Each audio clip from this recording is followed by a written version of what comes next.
The Department of Consumer Affairs is going to chair an important meeting on 2nd of June with the National Restaurant Association of India. The primary agenda of the meeting is to discuss the issues pertaining to the service charge levied by the restaurants.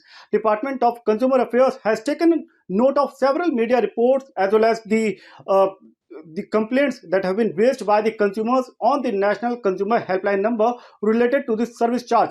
In addition to this, the Consumer Affairs Secretary has written a letter to the association and has raised multiple points like it has been reported that the restaurant they charge the service charge from the consumer by default, whereas it is voluntary in nature.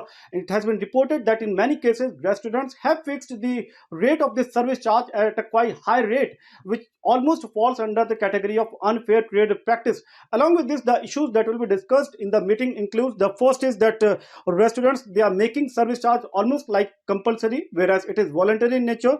The second important thing is that adding service charge in the bill in the guise of some fees or some other charge. Along with this, suppressing from consumers that paying service charge is optional, it is not mandatory. And in addition to this, embarrassing consumers in case they resist to pay this service charge. So these are a couple of key issues that will be discussed in the meeting. But related to the service charge, the Consumer Affairs Ministry has already released the guidelines on 21st of April 2017, which clearly mentions that this entire service charge is voluntary in nature.